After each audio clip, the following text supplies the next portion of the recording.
Hi everybody, this is my third video that I'm doing, and it is just pretty much going to discuss relocating after you complete training. I'm doing it from my phone. My tablet is charging and then it's not really picking up great light, so let's get into it. After training, I just decided to completely relocate to my base city, which is the city that you will primarily be flying out of. The reason why I decided that is because we are on probation for 6 months, and having a being caught out of base reported in your record is actually really bad within probationary time. Actually, it could be grounds for dismissal if you have too many. So I decided not to commute because the flights coming from the original city that I lived in to where I am now were very full. Okay, let's discuss options. The first option is completely relocating. This is an expense that is all on you. I have great family and friends that supported me to completely relocate because they did not want me to get in trouble or worry about not being able to make it to work. And that was the primary goal, is me maintaining my job and my sanity, trying to make sure that I was here on time and everything, because time is of utter importance as a flight attendant. If we're late, the plane is delayed, the flight is late, we all get in trouble, and then we don't get extra money. So I decided to completely relocate. I ended up staying at a hotel for my moving days until my apartment was ready, and then I moved into a 1-bedroom studio apartment. I live by myself because I have a son, and I am also super grown. So I haven't had a roommate since I was like 21, and I'm just very picky on who I have around my son, and I just prefer my own space. I can come home and put my luggage up and put on my pajamas and sit on my couch and eat ice cream and not be bothered. So I decided to live on my own. Is just better for me. As for if you do not want to completely relocate, meaning you don't have the funds or the support, or you're just not comfortable relocating, you can find a crash pad. A crash pad is a temporary place of residence while you are on call from your while you are on the A crash pad is a temporary house while you are on call, while you're on reserve. So you have to pay anywhere between $200 to about $400 a month. You live with anywhere between 2 to possibly 8 other flight attendants.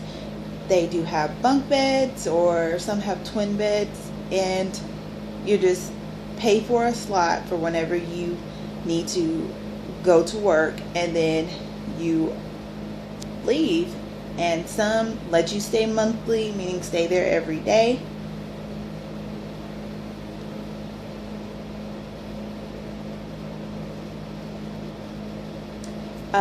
But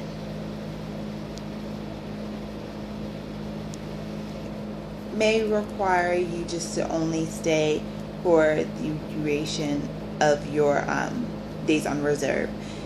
Where I'm located, whenever you are on reserve at home, you're on call for 12 hours. Some airlines and some bases may require you to be on call for 24 hours a day. So you could be on call for 24 hours for multiple days at a time if you're not pre-assigned a trip.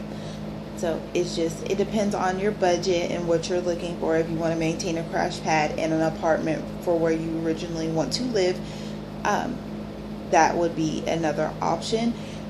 The third option is, while in training, you'll make friends, and you and your friends decide to get an apartment or a condo or house together. I had a few people decide to do that, and they're completely happy with it. Some try to bid the same schedule so they can be together whenever they're home, so they can have time to hang out with each other. Some bid the opposite, so that way someone will get peace of mind being at the house alone and the other will be at work. It's just all on your preference, all on your budget, and all what you want to do. Just make sure you can afford everything that you're trying to do with this move, because this relocation expense is on you.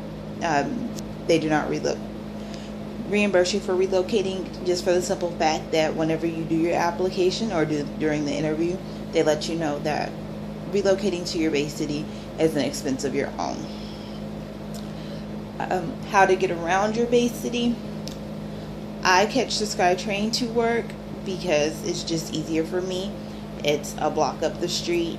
I pay $2 to get to work, and then I pay $2 to get home, and it literally drops me off at the airport, and I don't have to worry about gas and stuff like that and my vehicle being at the airport. It just depends on you.